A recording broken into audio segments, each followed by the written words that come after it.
Здравейте! Говорим си за биткоин с Сребрин Ватралов, който е собственик на редица български сайтове, част от които Grabo.bg, Trendo и Gepime. Той щеше да е един от лекторите в предстоящата биткоин конференция Coin Wisdom София, но за съжаление няма да успее, тъй като ще пътува в чужбина. Имаме шанс обаче да си поговорим с него сега повече за темата. Как той вижда биткоин развитието, технологията и така нататък. Имаме час и нещо да обсъдим всички детайли, свързани с това нещо. Така че можем да започнем. Здравей, Сребрине! Изобщо какво за теб е биткоин и защо има нужда от него?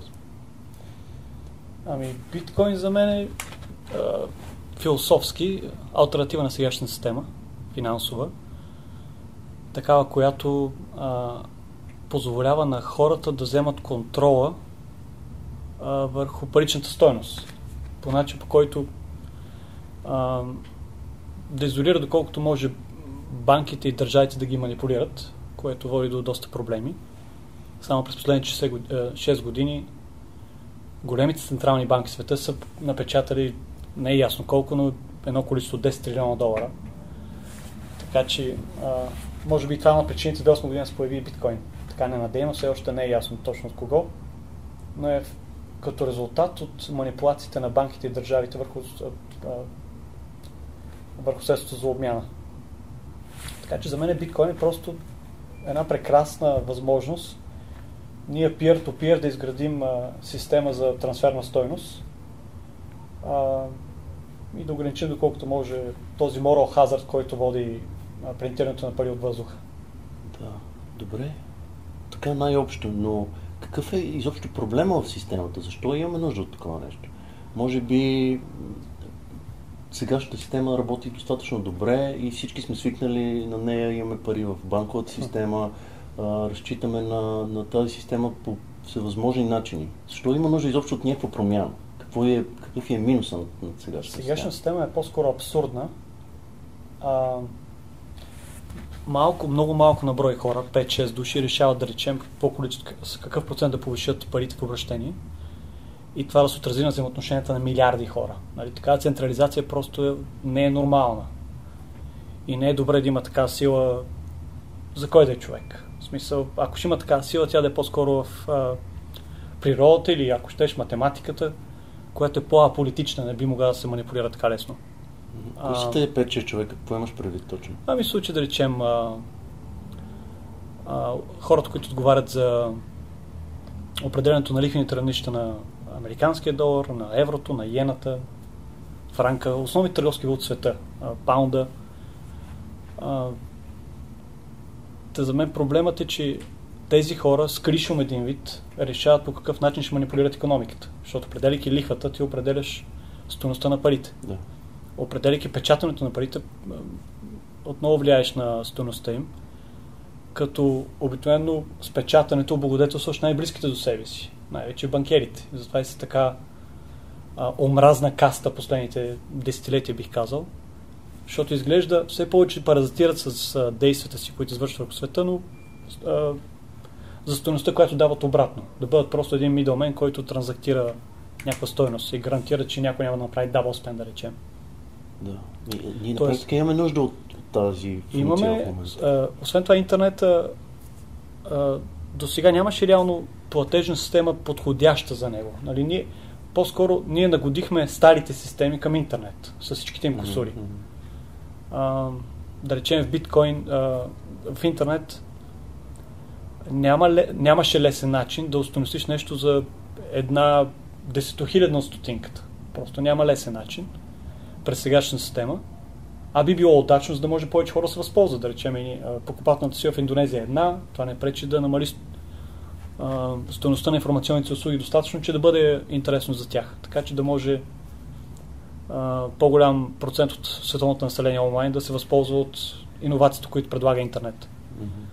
Сегашната банкова система изисква при всяка транзакция минимален процент или фиксирана сума, което унищожава идеята за делимост.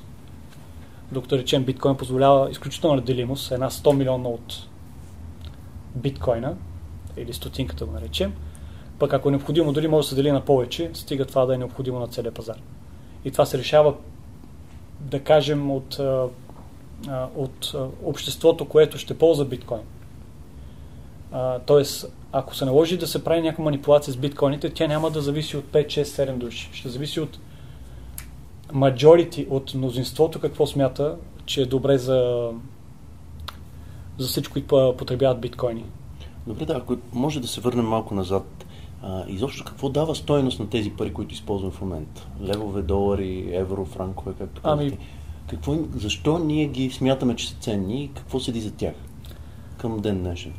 В момента стойността ми се базира предимно на доверието ни в тях. Тоест, зад парите, които ползвам в момента, няма никакво покритие. Покритие, което да ограничава лесно манипулирането им, както на времето беше ограничено принтирането с това, че трябва да бъдат обезпечено с физическо злато или сребро или нещо. Но от 70-те години насам това не е така. Реално няма валута в света, която в момента да има ясен индекс, ясен взаимоотношение колко златно покритие да има спрямо напечатаните си банкноти. Другата стойност идва от това, че държавата те принуждава да плащаш данъците си ексклюзивно в дадена банкнотка, хартия. И като може да претендира, че може да обложи всяка форма на собственост, дори там, където спиш или каквото и да е, ти си принуден, щеш да намериш тези банкнотки, хартишки, за да се разплатиш обратно с там, който ти управляваш, елит. Да, и това ги прави ценни. Това ги прави ценни, защото си принуден, за да съществуваш дадена данъчна ферма, както наричам повечето държави. Ние доброволно се съгласяваме и до някъде не толкова доброволно, със закон се съгласяваме да използваме дадените хартийки за средство за размяна между нас. Ако аз ти дам нещо, някаква услуга или продукт, ти трябва да ми платиш с така хартийка. Да, с държавата не мога да кажа, че има доброволни взаимоотношения, тя те принуждава под заплахата от насилие да следваш дадени декрети. Добре, а в тази логика тогава самото ти казва, че са били покрити с злато, така. Това е ограничавано принтирането на пари от въздуха. Точно така. Но какво пък дава според теб стойност на самото злато и на сребро? Това, че златото не е толкова лесно за намиране и обработка, изисква capital investment, риск, време. Цялата тая енергия, която се влага да се произведе от нея, от 1 тон руда, примерно 2 грама злато, говори, че няма как той да няма стойност, защото вече си вложил риски, ресурси, каквото и да било. Така че това кара всички по верига, които ползват злато, винаги да не падат под неговата фундаментална стойност. Intrinsic value, да го наречем. Хора, теоретици върху монетарните системи казват, че не може да има парична система, която няма intrinsic value. Видиш ли, златото има intrinsic value, защото е свързано с това, че хората го възприемат за накити, също за изкуство. Това е полезно просто за... Полезно само по себе си, в индустрията по някакъв начин. В индустрията не са все по-малко, но да речем остава си... Да, малко се употребява заради цената, но на практика има какво да се прави с него. Ако злато беше много ефтино, със сигурност щяхме да го използваме за покритие на сгради, за какво ли не. Абсолютно, неограничено. Това ни... Неограничено, да. Кажи. И когато нещо е ограничено, парите трябва да бъдат ограничени. Ако парите са неограничени, това е все едно да транзактираме с атомите в Вселената. Това е абсурд някакъв. Нали? Не може да грижиш никаква цивилизация. Ако не са ограничени, за да направим по-цивилизована, как да кажа, да устойностим размяната на всичко, което правим, с нещо, което никой не може да манипулира лесно. Златото е било подходящо 5000 години. Живеем обаче по-дигитализиран свят, където, да речем, златото подлежи на контрол все повече. В смисъл, трудно ще го изнесеш от границата на фермата, в която се намираш, метал детектори и така нататък. Много лесно може да се даде декрет, че не можеш да го изнасяш и приключваме играта. Да, така, че няма да е подходящо за... И няма да е в дигиталната ера така удачно, както беше на времето. Когато икономиката била предимно частна икономика, по-регионално базирана. Сега живеем в изключително глобализиран свят и тепърва ще става все по. Особено в ерата на биткоин, което ще позволи това да се засилва дори като процес. Да, но на практика, ако гледаме индустриалното приложение на златото, то много малка част от цената му се формира от това нещо. Огромната част от монетарната му стойност. Е монетарната нужда от това злато. И складиране на стойност в него. Да, точно така. И възможността да го размениш срещу нещо друго реално. И аз както си го представям в историята, то се е наложило като нещо, което съществува навсякъде. Всички го искат, защото има хубави физически качества и затова се е наложило като най-лесното нещо за разплащане. И освен, че го искат, то е много лесно делимо, лесно се разпознава, няма разлика между 1 грам и 2 грам. Да, това са атрибутите на Аристотел за какво е подходящо за пари. И най-важното, че природата го ограничава като ресурс. Което прекрасно, закони го ограничават и не можем аз и ти да решим да направим повече злато. Той е химичен елемент, създаден извън нашата планета дори. И ако не даде някаква история, че видим какво ще стане, но да приемем, че толкова такъв катаклизъм може би не ни очаква скоро. Златото е прекрасно, аз самия складирам част от спестяването си в злато, защото не вярвам на банковата ни система в момента. Но според мен бъдеще има повече нещо, което е дигитализирано. Защото при златото пак изисква физическо опазването му физически.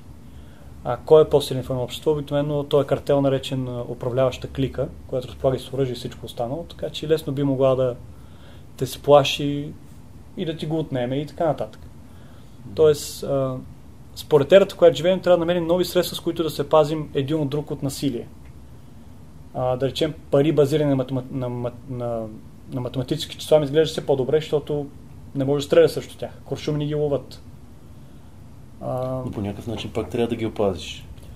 Да, но уменията за опазването им ще стават все по-достъпни за широката публика. Всичко идва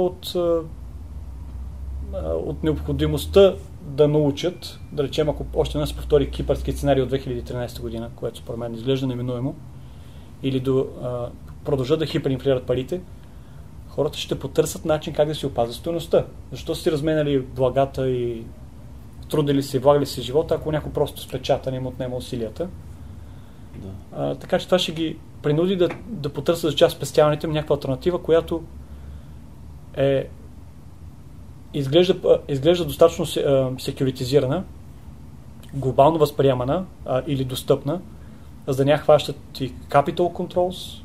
Това е един от методите в момента държавата много лесно да ограничи флоу на парите, потока на парите, чрез банковата система, защото парите са дигитализирани и в момента в голямата си част. Нали, в една Норвегия, Швеция, Дания, икономиките 90% дигитализирана. Те кеш почти не виждат. От 2016 година датската централна банка обяви, че спира да печатат физически пари и тези пари, които са физически в обращение, докато се изтъркат или унищожат, и това ще бъде. Значи ние така или иначе преминаваме на дигитални пари. Ние сме вече в дигитализиран свят. Да. Въпросът е на кой ще се довериш? На тия малко наброй чичковци, които решават колко единици парични да се въртат в матрицата, или нещо, което е по-независимо и зависи от мажоритарния вод, как да работи. Ами, въпросът е, че това нещо по-независимо трябва да докаже, че може да работи. Че е устойчиво на хакери, на и че има някаква история на така непрекъсната работа. Да, това е защитата на златото, че видиш ли 5000 години то е опазвало стойността си, защото валутите няма валута как да издържава повече от сигурно 100-200 години. Повечето се разпадат в рамките на 40-50 години средно. Ами те дори хиперинфлират и после виждаш британския паунд, примерно, едно време до Втората световна война след това. Той се казва паунд, тъй като е бил паунд стърлинг. Един паунд сребро е седял зад да, парите се измервали чрез златото. А сега... Нали... същия този паунд сребро в момента е много по-скъп, отколкото един паунд на практика. Тоест, тя съществува тази валута все още, но до сега степен се обезценила. Да, за да... Да, това са трикове на матрицата за да карат хората да вярват в някаква по-фалшива система, но нали, по никакъв начин не отричам златото. Смятам, че си остава добър хедж against political stupidity. Да. Политическата глупост преобладава в света, защото обикновено към властта се насочват хора, които са по-социопатично настроени. Социопатично? Да, властолюбиви по някакъв властолюбиви, с повече егоцентризъм. Да не давам примери с нашата политическа реалност, която е доста скудоумна. Така че не може да очакваш някакви такива социопати централизирано да дърпат конците на милиони хора, как да взаимодействат. Това е обречено, само ще доведе до повече тирания.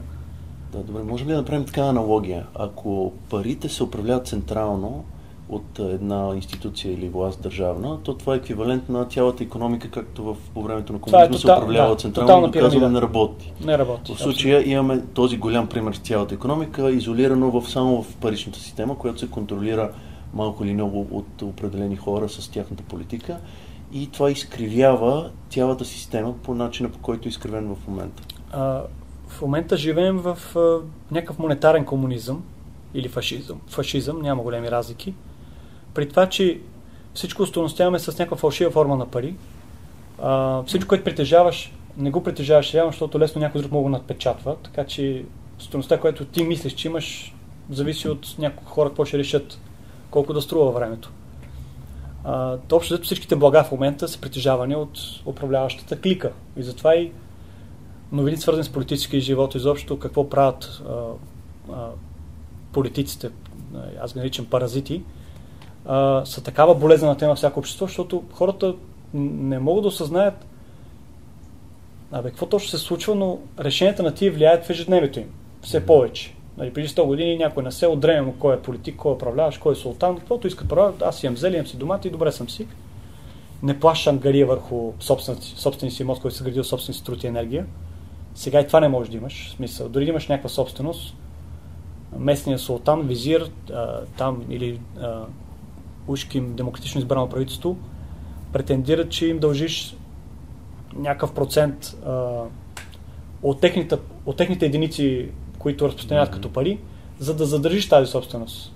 Защото базата, която гарантира кой какво притежава, обикновено е държавна. И може много лесно да бъдеш премахнато там, ако не си плащаш. Добре, дай да се върнем пак на темата биткоин, тъй като тя ни е основна в момента.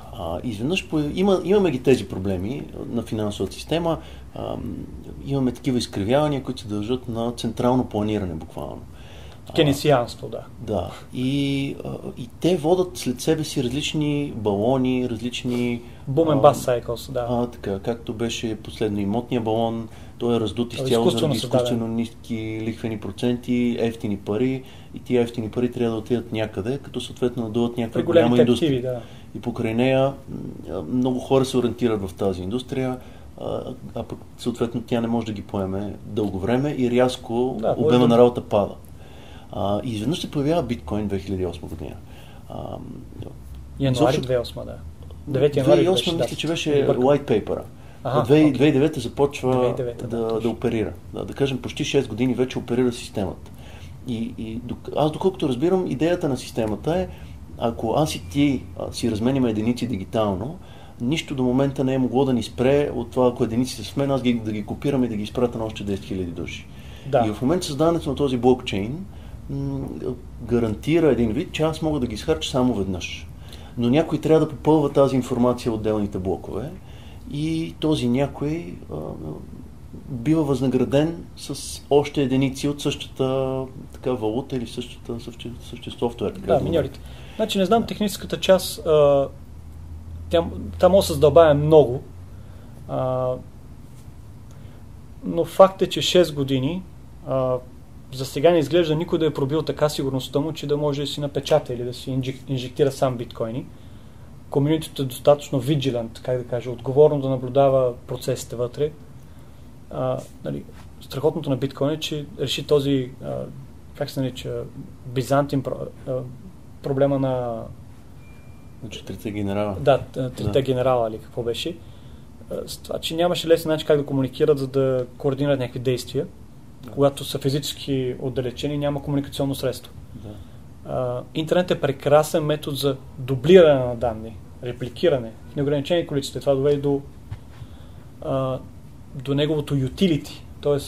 толкова е достъпно това, което предлагаме в интернет, като видеоуслуги, толкова е efficient, че съвсем естествено печели по-голям процент от икономиката да преминава през него, като комуникационен канал. Но как да гарантираш, че като ти изпрата нещо, то е едно единствено и не съществува друго такова копие? Тоест, ако мога да обобща само, в интернет е много лесно да размножаваш нещата, които имаш, но е много трудно да държиш, да гарантираш уникалност. Гарантираш определено количество или уникалност, която не може да се репликира безброй пъти. Тоест, това се гарантираш в момента чрез централизирани тела, central entities, да речем в случая банката или някакви такива entities, които казват, ще транзактирате през мене, аз ви гарантирам, че когато извършите превод от един IBAN до друг, нали, тия пари не се умножават, те наистина вземат ги от теб и ги прехвърлят на другия. Като PayPal, примерно. Но това изисква доверие в тези entities, докато тези тела са контролирани от човеци с съвсем нормални човешки слабости, да се корумпират под влиянието на изключителна сила, която разполагат. Да, неща, които хилядолетия се повтарят. Просто не трябва да има концентрирана власт в един човек над определен обем. Добре, какво ни пречи, ето сега да видим от тази гледна точка, какво ни пречи аз и ти да се съберем и да решим да направим една валута, която целият свят да използва? Не ни пречи, да. Централно трябва да я обезпечим, така че да сме сигурни, че не се репликира много пъти и да я разпространим по някакъв адекватен начин към хората. Но тук идва проблема, че разбира се, на никой държавник няма му хареса това нещо. Ние ще бъдем спряни веднага, след като го оповестим този опит. Ако сме известни като физически лица, защото те подлежат на лесно унищожение. Но в случая с блокчейна, то е базиран на математика и на алгоритъм, и на протокол. Визуално, както си представям блокчейна, на практика точно това се случва, само че не сме се разбрали аз и ти, а са се разбрали стотици хиляди души в целия свят. Да. И информацията попълва някой на произволен принцип, който не може да се разбере къде ще бъде. И това му дава значи те могат да бъдат изолирани местата. В крайна сметка блокчейна зависи от миньорите, нодовете, които гарантират секюритизацията на транзакциите, че е коректно извършена. Но благодарение на този майнер фи на блокчейн Reward, за сега се гарантират, че имат страхотно обезпечение финансово, да намерят начин да си опазят интереса, да бъдат полезни на блокчейна, да не бъдат възпирани по някакъв начин от кой да е султан, защото има си причина да се борят да се получат това възнаграждение. Могат ли да бъдат спряни според теб? Могат да бъдат намерени нодовете, но те са толкова децентрализирани, че докато има дори един компютър, на който има цялата база данни, той е достатъчен пак да репликира да се репликира копия от базата и да се изградат отново взаимоотношенията кой минира, кой транзактира. Така че на този етап изглежда управляващите клики по света осъзнават, че не могат да действат както по старите методи, открият физически кой е отговорен и го принуждават. В случай трябва да използват повече пропаганда. Трябва да се борят срещу някаква мрежа от хора, които имат общ интерес. Да, като в бък в матрицата има в момента. Да. Въпросът е как да го изолират, защото той е невидим. Може ли да дадеш подобни аналогии на подобни бъгове, подобни неща, които са случвали преди това, примерно като разпространение на торентите? Да, BitTorrent все още не могат да го спрат.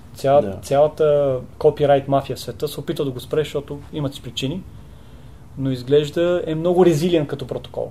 Нали, той по целия свят, peer-to-peer, даже с последните иновации чрез софтуера Popcorn Now ли се казваше, няма нужда дори вече от сайт, през който да търсиш BitTorrent, директно пишеш филма, сега да не дам съвети тук за широката публика, но достатъчно да знаете името Popcorn Now, ще се ориентират. Добре.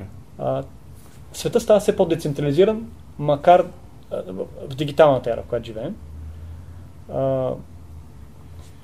Като контрол върху системата има всеки от нас, благодарение на peer-to-peer relationships. И това е добре, за да не може никой да злоупотребява изкуствено манипулирайки взаимоотношенията, дали чрез паричната система, дали чрез властови механизъм, издаване на декрети и останалото. Тоест аз в блокчейна виждам дългосрочно и законодателни възможности, smart contracts, нали, което според мен 2015 година ще бъде годината на smart contracts. 2014 изглежда годината на ATM-ите, които се появяват exchange борсите по целия свят. Нали? Това е тук за екосистемата на биткоина. Да, как ще се доразвие. Нали? Да. Парите са само първото приложение. Да не прескачам, ще стигнем и до там.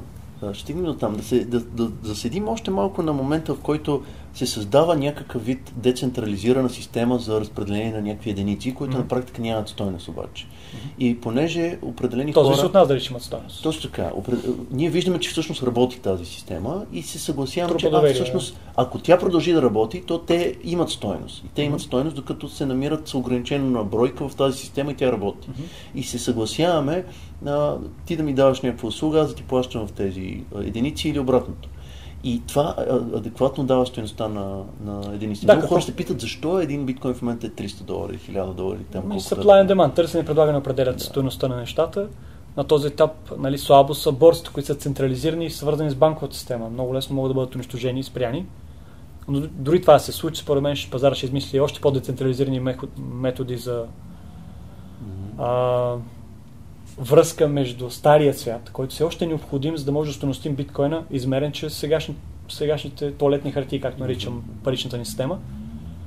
Но в един момент, когато имаме достатъчно supply по целия свят, нали, в ръцете на достатъчно много хора, ние ще можем да си изградим, да си транзактираме, взаимодействаме, дори да няма вече никаква връзка с стария свят. Тоест, представи си, всеки има по един биткоин. Делиме достатъчно много. Няма нужда вече да го измерваш дори с долари, евра или каквито и да е други хартии. Вече ти труда си, стоките си и всичко останало измерваш предимно с биткоини и където се налага поради заплаха от султанските декрети, измерваш и с местната туалетна хартия. Но това е въпрос на време. Т.е. съплая на този етап, признаваме, сигурно силно концентриран, защото малцина знаеха за какво става въпрос, купиха големи количества биткоини или ги получиха лесно чрез минирането си 2009, 2010, 2011. Нали, те са нещо като едрите капиталисти в момента в системата. Те трябва полека-лека да ги ликвидират. Нали, те са достатъчно богати в момента, благодарение на текущата стойност на биткоин, така че те ще се изкушат да ги харчат. То иначе няма смисъл от парите, ако не ги харчиш. Добре. Нека поговорим тогава от гледна точка на това колко лимитирани са единиците в тази система. В момента има колко? Към 13 милиона и нещо, не съм сигурен колко. Да, единици, които съществуват някъде, никой не знае къде. В блокчейна, да. В блокчейна са създадени. Значи, може някакви част от тях да са изгубени, ключовете към тях да са изгубени вече, да не могат да се изхарчат. Да, това има статистически начин да се разбере вероятно колко от адресите не са мръднали години, значи нещо не е наред. Представяш си, за толкова години стойността нарасна хиляди пъти. От нула до нещо, нали? Това е изключително оскъпяване и да не помръднеш поне някаква стойност, говори, че си бил немърлив, когато си ги минирал, не сметнал, че това е някаква funny money и така нататък. Но след като стойността вече се появи и става резилиент в цял свят, отговорността на всеки към тези единици става много сериозно. Сега ще търсим всякакъв начин да ги обезпечаваме. PayPal, wallet-ите, не знам си какво, банк Vault в някои държави, мулти-сигнатури. Нали, секюритизацията ще става все по-сериозна на персонално ниво с нараснато на стойността, защото виждаш колко ще загубиш. Това не е ли проблем за масовото развитие на биткоин системата? Няма ли нужда от много по-сериозна интернет безопасност, лесно достъпна за обикновения потребител? Защото в момента, доколкото разбирам, не е много лесно да съхраняваш биткоините, особено ако не си запознат, ако не си доста добре компютърно грамотен. Познавам хора, чието биткоини са откраднати от техните телефони. Така най-малко количество биткоини. Да. Как точно си представяш? Андрей, сигурно. Да. Как точно си представяш, че това нещо ще се развие, тъй като това е, за да може всеки втори да има биткоини в света, означава, че буквално всеки един уред, телефон, таблет, компютър или каквото и да друго е потенциална жертва на хакери, които да ги вземат тези коини. Подозирам, че масовия потребител ще ползва централизирани портфейли, да го наречем. Те може да не са борси. Портфейли, където се склади, както PayPal от днешно време. Да. Нали, колко хора се доверят на PayPal, че опазва стойността на това, което пише, че имат. До голяма част парите са илюзия. Въпросът е да е масова илюзия, хипнозата да работи за всички. Така че биткоина и в момента Coinbase и Circle и Blockchain Info, нали, представляват някакви централизирани портфейли, които разбират много повече от security, отколкото нормалния потребител. Ти се доверяваш, че те знаят какво правят. Пак винаги е добре да хеджираш между повече играчи, защото всичко възможно на този свят. Нали, в момента не те интересува PayPal какво правят, знаеш, че ако пишеш там $1000, те си там с години наред, когато решиш, ще ги използваш. Сега по-лесно, ако нещо се случи, просто да ги напечатат. Да. Както и в момента правят. Ако фалира банка, наричат го bailout, но всъщност казват ми също, парите се не възстановяваме, защото по цялата верига са изтекли, ще напечатаме нови, ще извинявате. И така спасяват системата, но за сметка на инфлация върху всички, които имат спестовност в тази единица. Сега с биткоина, ако стане някаква хакерска атака, те не изчезват в космоса, те се прехвърлят към някой друг Въпросът на индивидуално ниво. Как аз да се защита, ако не разбирам? Все още не е много най-добре добре. Да се довериш на някои от големите играчи с дигитални портфейли, като Circle, Coinbase и Blockchain Info. Те ще се справят много по-добре в опазването ти на стойността, която имаш. Но ето и дори една регистрация в Blockchain Info, аз трябва да пазя мнемоники, трябва да пазя различни ключове, да направя, може би, two-factor authentication. Те ти предават удобство, от тебе зависи колко friction или колко, как да нарека, колко предпазност, допълнително страни ще добави за секюритизация на собствените достъп. Да не би някой да ти направи скриншот на пароли на нещо си. Ти неща са, ти решаваш колко затрудниш достъпа си или да нямаш шанс някой друг да те хакне. Въпреки това, на този етап все още не е съвсем лесно. Тоест, може би 20% от населението могат да се оправят в тази среда. Аз пак не съм съгласен. BitTorrent в началото на хората гледаше странно. Това е тази абстракция, някакви странни адреси, завършвате на торент. Но като спряха масово тия централизирани сървъри, през които много лесно цъкаш сейф и тръгва филма, добре, като изчезна, всички се научиха бързо. Се научиш поради necessity, поради необходимост. Това означава ли, че трябва да има срив или хиперинфлация или срив в сегашната система, за да по неволя хората се научат да използват биткоин? Да, най-вероятно масата вероятно ще се прехвърли към биткоин, когато е принудена поради някакво събитие, което те не контролират. Дали хиперинфлиране на валутата или някакъв друг феномен. Ние в България сме преживявали доста такива неща. Ние поне скоро помним. 15 на години, може би малко повече вече, но да кажем в Аржентина, една немалка страна с добро интернет покритие, така образовани кадърни хора, в момента са на прага на третата за последните 20 години хиперинфлация. Да, там никой почти не спестява банковата система. Всички, говори се, че 1/4 от $100 банкноти в света се намират физически в аржентинци. Защото те не складират спестявания в електронни единици, а в хартиени обамки, доларчета. Добре, става ли... Можем ли да заключим, че примерно страни като Аржентина и други такива са потенциална хиперинфлация, точно така? Русия дори са напада. Първите, които масово започват да използват биткоин. Изглежда по-вероятно държава, в която преминава през сериозни финансови сътресения, да има повече повод да търси алтернатива на простотията, в която живеят. Аржентина е хубав. По-лек случай, да речем, на Венецуела, която преминава през 70% инфлация на година. И обикновено не се спира лесно инфлация, докато не премине през хиперинфлация. Защото доверието вече е загубено. Сега ще чуят как просто да рестартират или резетнат системата. А пък трябва да плащаш на войници, на целия репресивен апарат да ти служи. Така че печаташ изпреварващо, за да можеш да заложиш някой да работи за тебе и да си налагаш декретите, докато хората по всякакъв начин търсят как да те заобикалят. И в момента Венецуела тя се доларизира. Какво ще случи в една такава държава като Венецуела, за да се използва биткоин? В момента хората трябва да разполагат с смартфони масово. Освен ако не се измисли някаква система, която централизирано с SMS или по някакъв друг начин да се разменят биткоини, което има такава възможно. Имаше такава в Кения, ако не се лъжа. Кения, да, вече има BitPesa ли беше, което вързва биткоин екосистемата с шилингите в Кения, или както се нарича валутата им там, които се разменят, половината БВП почти минава чрез SMS съобщения се транзактират. И Кения, между другото, се развива сравнително добре. Тоест, парите трудно могат да ги откраднеш. Значи това е един вариант за технологическо развитие. Какво ще кажеш за това устройство Трезор? Наскоро се появи първото света изобщо хардуерно устройство, създадено изцяло за съхранение на биткоини. Между другото, създателят ще дойде на конференцията, така че можем да го видим на живо, да поговорим с него. И те го разпространяват от Чехия към целия свят. Плаща се само в биткоини и се изпраща анонимно като цяло. Това е интересно нещо, което... Те са първите, със сигурност ще се появят още много такива играчи, по естествен начин. Конкуренцията е хубаво нещо. Аз нямам опит. Разбирам добре концепцията. Изглежда прекрасно. За да се изолираш максимално, доколкото може от vulnerabilities в собственото невежество, ползвайки интернет. По-добре, че за устройство, само когато трябва да спеннеш, то да секюритизира легитимността за трансфера и да се случат нещата.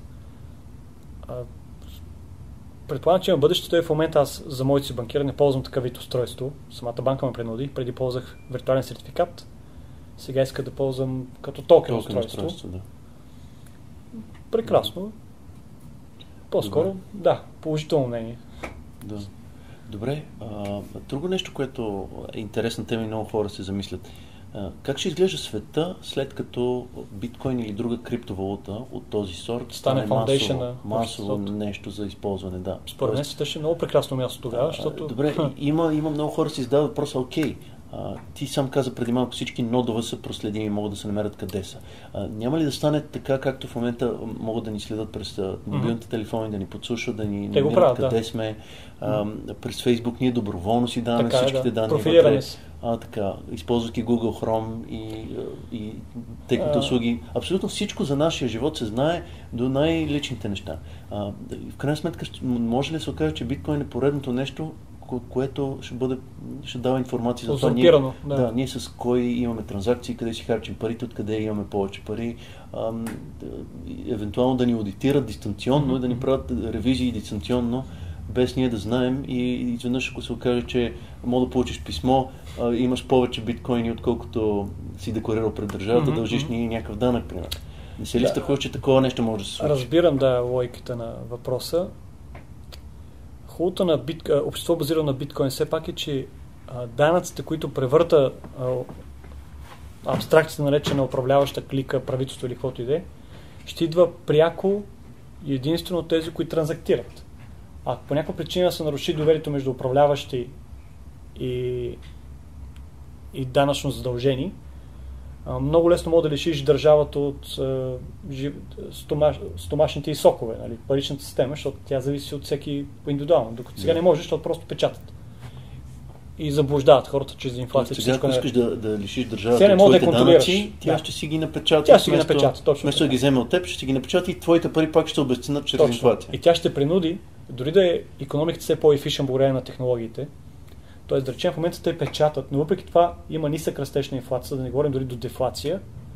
Не за друго, защото използваме по-ефективни канали за търговия, нали, интернет и прочие, които позволяват с по-малко пари да получиш повече блага.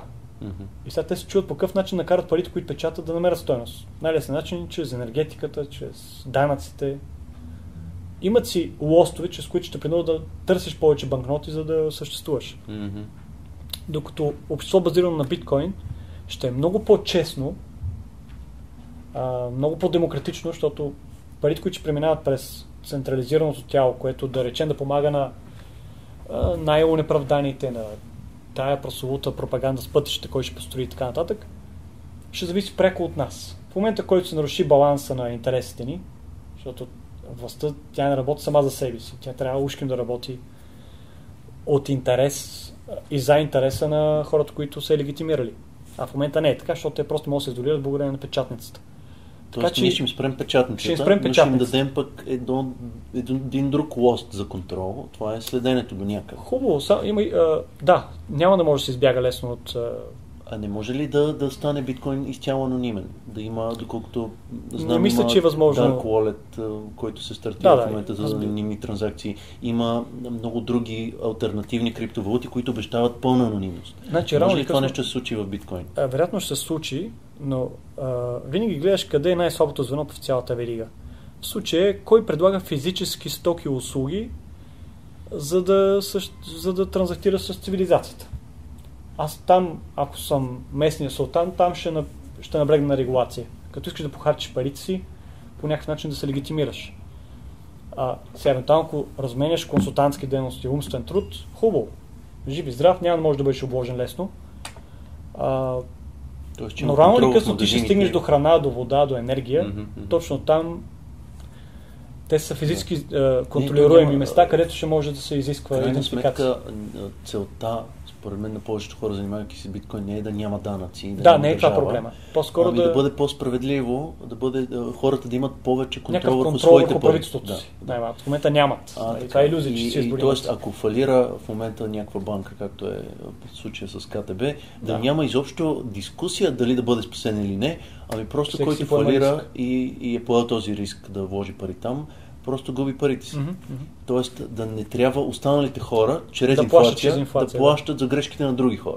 Това се получава не само в България. Не са грешките, за криминалността. Да, това се получава в целия свят, доколкото виждам аз и в да, САЩ и в Европа, където чрез печатане и обесценяване на единиците валутни навсякъде се плаща за дълга на Гърция, за дълга на Испания, за дълга на Италия дори и големите банки. Общо дето Понзи схема такава, която надявам се повече хора ще го осъзнаят, че е абсурдна и ще търсят алтернатива да не продават най-ценното си времето и енергията си срещу хартия, да намерят начин да търгуват помежду си с нещо, което е по-честно. Добре. То е така на този етап. Въпросът е дали... Ако ще пак да се върнем за обществото базирано на биткоин, как си го представяме? Сега, аз си представям доста по-анархично общество в добри смисъл на думата.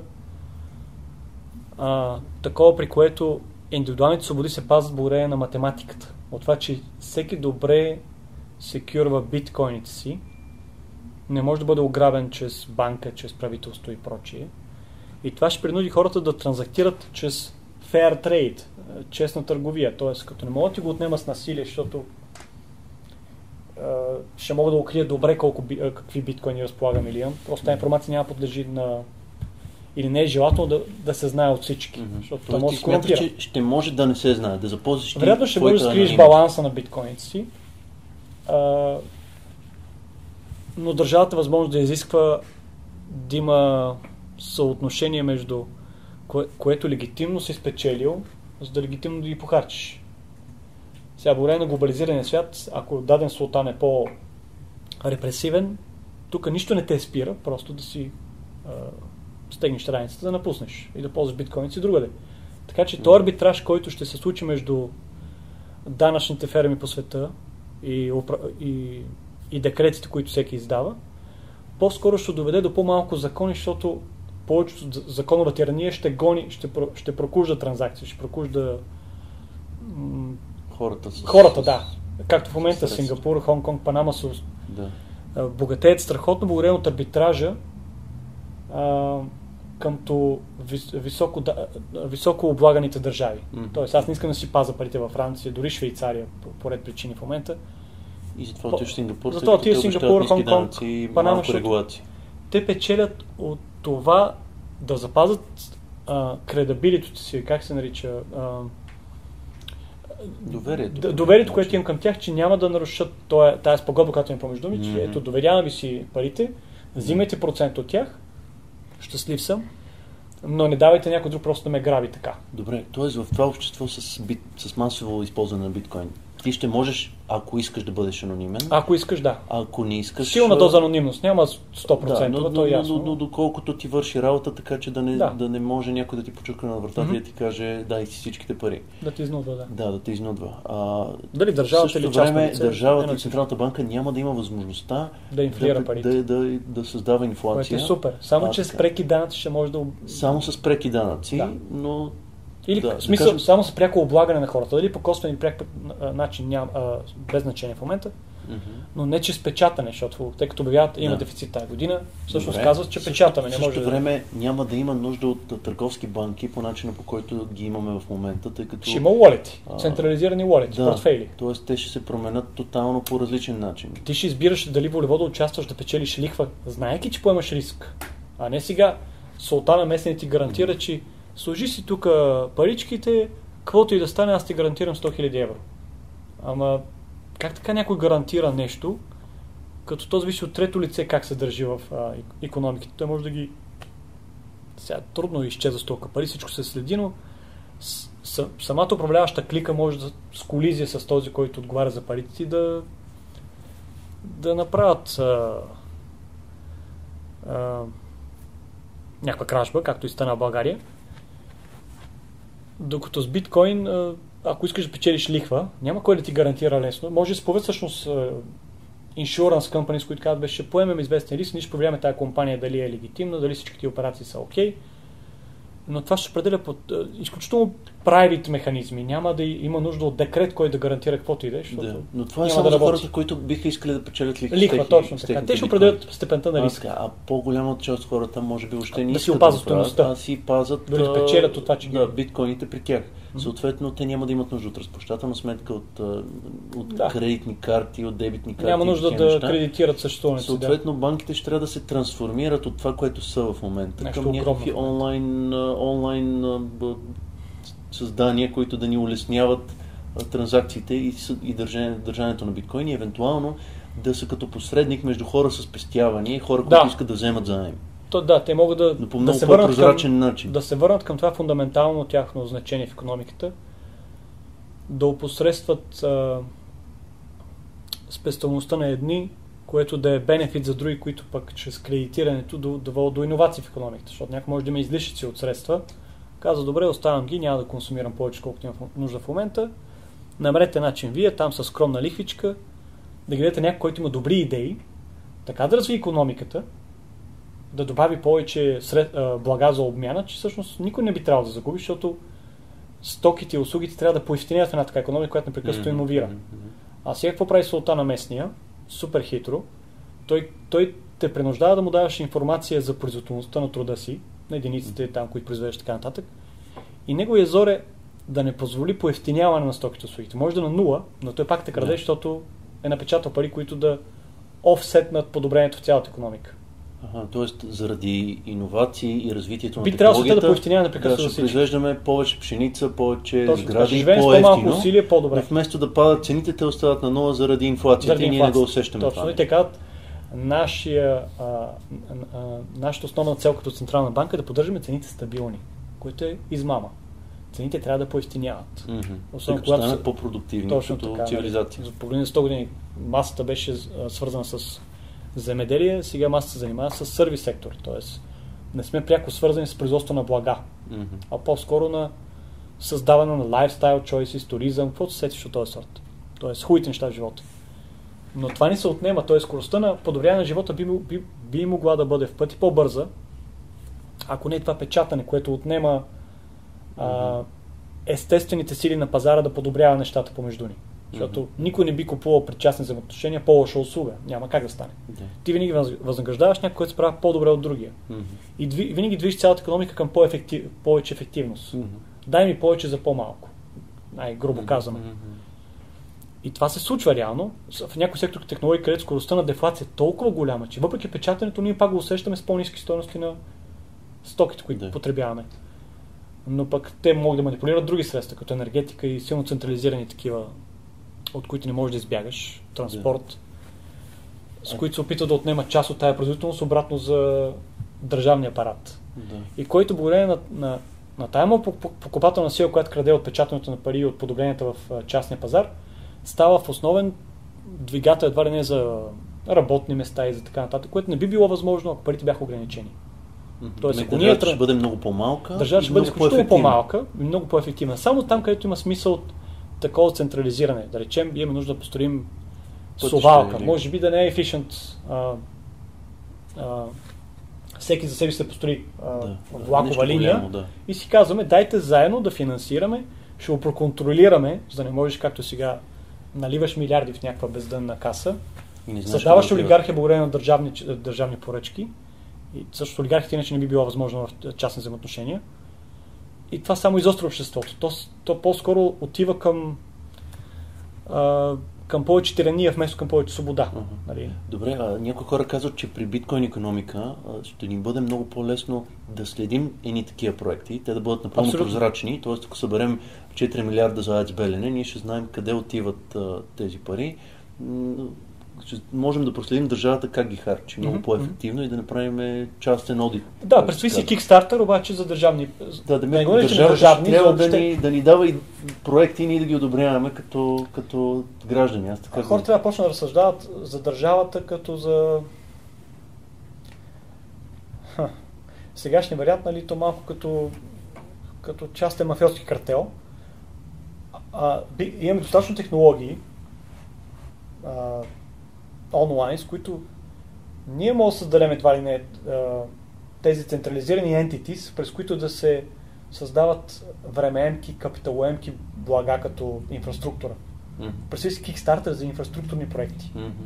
А не сега просто някой под заплахата от насилие ще вкара в клетка, казва дай ми, ти му даваш, защото бой. И той решава отличния си джоб, едва ли не ги вади, ще има пътища до Враца, до Малко Конаре, не знам си какви глупости. Като това не се знае дали Добре, това звучи, е полезно за звучи добре, ако наистина така се очертава бъдещето. След колко години според теб може да се случи това, което си говорим в момента? Това е много труден въпрос. Супер спекулативно. Някои държави ще е по-бързо, там където данъци са ниски, или пък държави, при които икономиката им е изградена от това да арбитрират по-високите данъчни ставки на други султанати. Те ще са в позиция по-бързо да иновират и да преминат към следващия етап на каквото света ще възприеме, че е окей, биткоин, икономика или каквото и да е. Нали, говоря в момента за Барбадос или някои от тия малките острови в Карибския басейн. До година всички ще получат чрез SMS съобщение, че разполагат седи каква си стойност в биткоин. И тамошната държава ще възприеме да се плащат и данъци, едва ли не, и частни и публични дългове в биткоин. Тоест малките са в силна позиция по-бързо да променят правилата на играта и да извлекат страхотни ползи за екосистемата си. В смисъл да станат буквално убежища за... Това означава ли, че ние като малка държава не сме много малка, има и по-малка. Сравнително малка държава, може да извлечем ползи изобщо от тази тенденция на развитие на криптовалута. Какво трябва да направи сегашното правителство в момента? По-ниски са ни данъците, което предполага по-малко паразитизъм един върху друг и по-малко болезнен ще е процес на преминаване към система, която няма да позволи такъв лесен паразитизъм. Макар че у нас все още има огромно наследство, нали, от комунизма, това болшевишко робство. Много хора считат на държавата за оцеляването си и те легитимират с гласа си да извършат каквото трябва насилие, като Робин Худ, но да съществуват.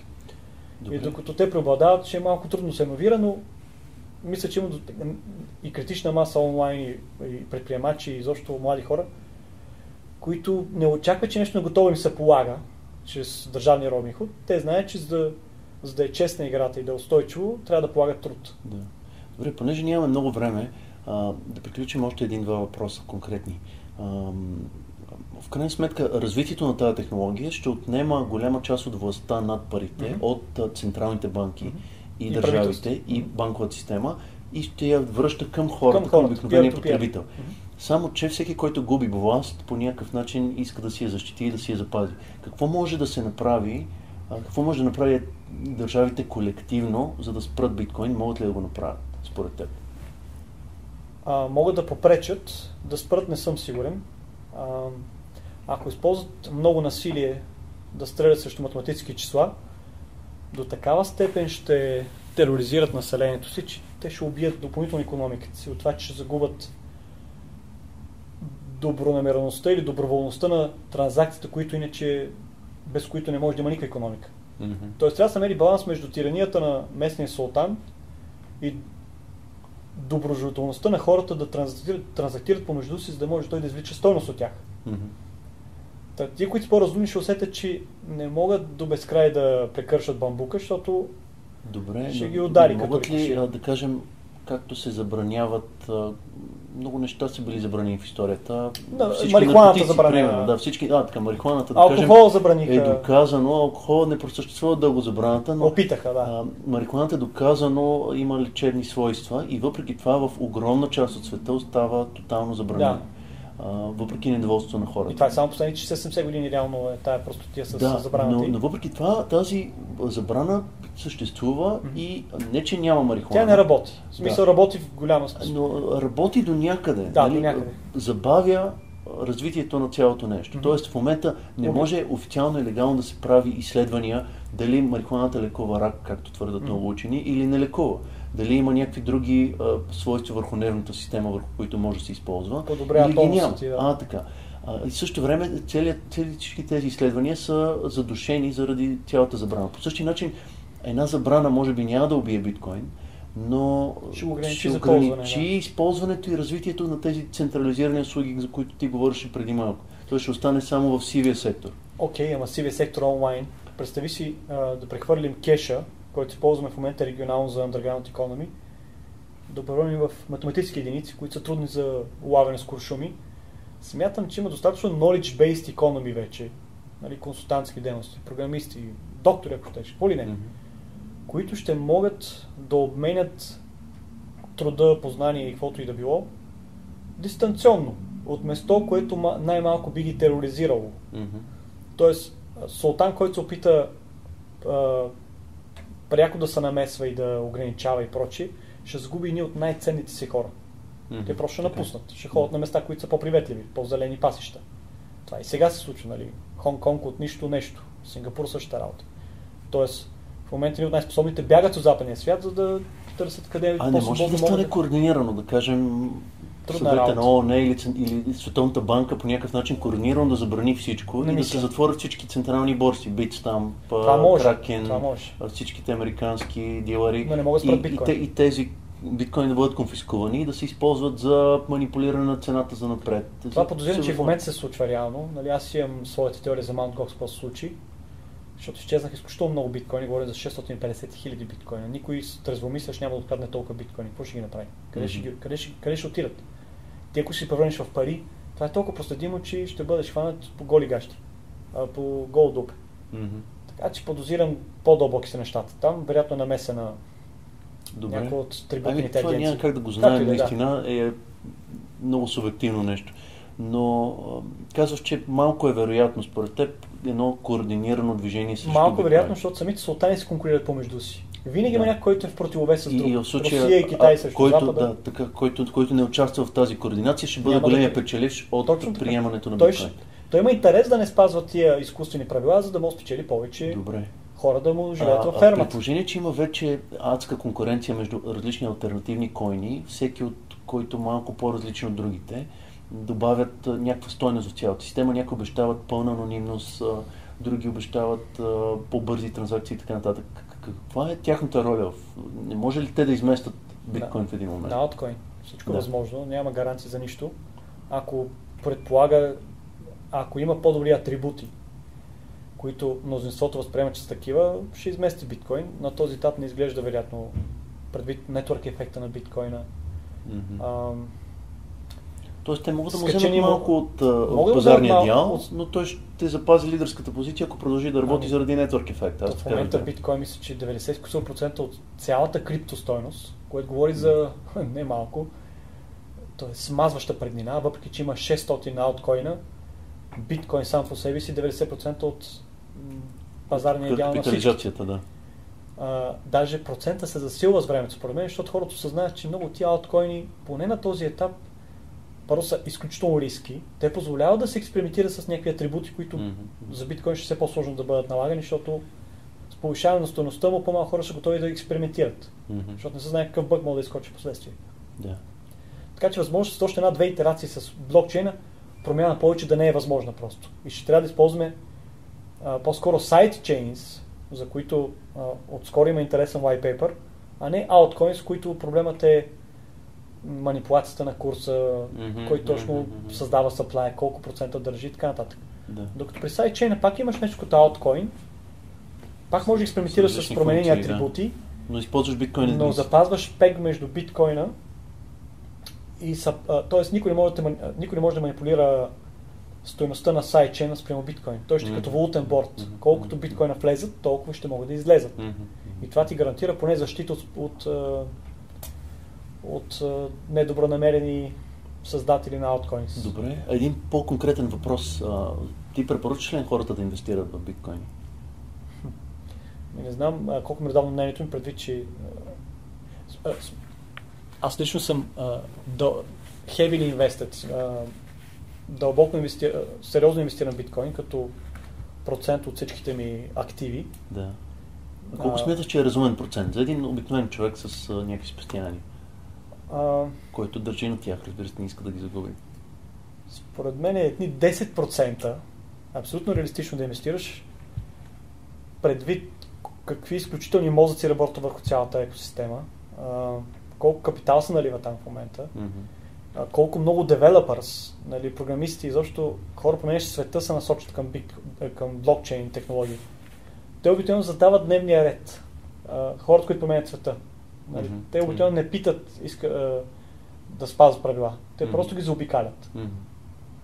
И аз лично виждам, анализирайки екосистемата, уникални мозъци зарязват старите корпоративни кариери, за да занимават с блокчейн технологии. Нали? Това ми е достатъчно, за да усета ексодус едва ли не. Сещаш ли се конкретно за някой, който ти е направил впечатление? Марк Андреесен, нали, основател на Netscape, милиардер. Той се занимава в момента Той занимава, инвестира, има си, мисля, че дори фонд за биткоини. Друг един голям капиталист, венчър капиталист, който купи 30 000 биткоина от американския султан. Забравихме името. Тим Драпър, мисля, че се казваше, милиардер пак. Така наречената PayPal мафия, хората, които се даваха PayPal, голяма част от тях, един от които е основател на LinkedIn, другия, който е венчър капиталист, пак му забравих името, мислят се по-положително за биткоин. Ричард Брансън, изключително позитивли ориентед. Нали, това са едрите имена, за които сещам. Нали. Има и конкретни програмисти, които са така интересни личности, но добре. Достатъчно ми това да им покаже tidal wave, как вълната на къде се насочва. Както в момента биткоина би могло да сравни с интернета от 90-те години. Може би средата, 95-96. Все още има шанс човек да се възползва от положителното натрупване на добавена стойност, която според мен все още има къде да расте експоненциално. Нали, аз за себе си лично предвиждам стойност от $10 000. За един брой. За един брой, да. В момента са някакви скромни $330. Добре. Супер. Много ти благодаря. Ние имаме още много какво да говорим, много може да задълбавим тия теми. Темата е дълга определено, никога не стига времето. Но нека да приключим за сега. Много ти благодаря за отделеното време. Хората, които искат да разберат повече по темата, нека да заповядат на coinwisdomsofia.com.